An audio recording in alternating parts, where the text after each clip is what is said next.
Green activists are committing us to a massive reduction in greenhouse gas emissions by 2030 and a net zero target by 2050.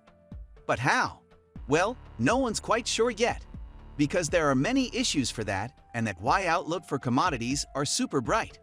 Plus, if big nations like China and India didn't come to the party, it didn't matter what the rest of the world did. The fact is, there's no sign that China or India are slowing down on fossil fuels. In 2021, the world's #1 emitter, China, commissioned 56% of the world's new capacity for coal-powered power stations. Similarly, India is the #3 emitter in the world and relies on coal for 70% of its electricity generation. And like China, their priority right now is on cheap, reliable energy. As reported in Clean Energy News, the surging demand has led to power rationing in the Punjab, Haryana, Uttar Pradesh, Rajasthan, Madhya Pradesh, Jharkhand, Bihar, Goa, Telangana, Andhra Pradesh, and Karnataka states with residential, industrial, and farming areas all affected. The situation could worsen. The summer peak demand season has yet to arrive. Looking forward, some players are signaling a shift back to coal to avoid chronic power shortages. State-run NTPC, India's largest electricity supplier, will reportedly award a contract to build a 1.32 GW coal plant in Odisha in eastern India later this month. If confirmed, this would be NTPC's first coal expansion project in 6 years. The company might also seek to revive 2 stalled projects in Lara and Singrauli, according to media reports. Make no mistake, many countries, especially poorer ones, are turning back to coal to secure energy, and you can't really blame them. Who are we to tell them they can't enjoy higher living standards by using cheap energy after we've just spent a century benefiting from it?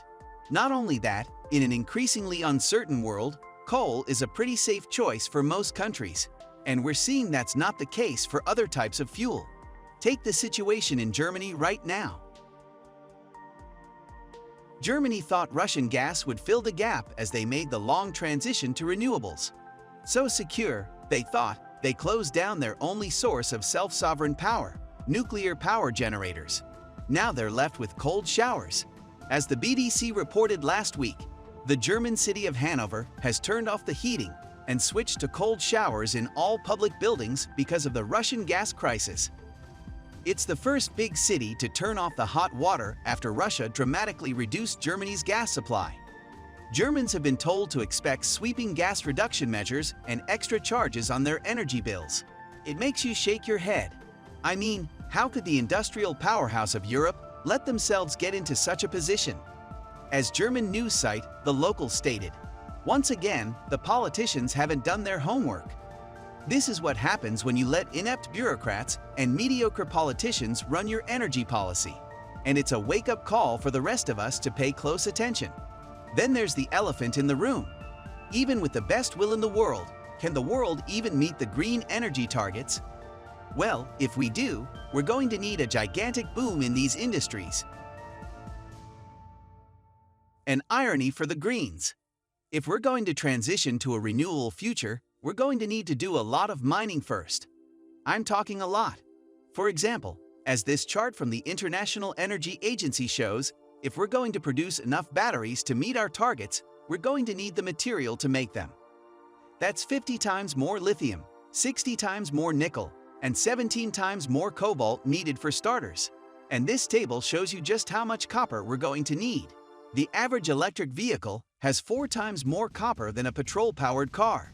And as you can see above, battery demand is set to soar. We're talking huge increases in multiple raw materials needed across the board if we're to replace fossil fuels in line with targets. Finding such large-scale deposits to satisfy these projections isn't going to be easy, especially in just 8 short years. And it's my best guess we'll get nowhere near it. Then there's this chart. As you can see, China dominates the downstream production of electric vehicle batteries. Given how fraught international relations are between the US and China right now, it seems this is a very unreliable partner to pin your energy future on. Again, creating the infrastructure to convert raw materials into useful battery components is no easy feat.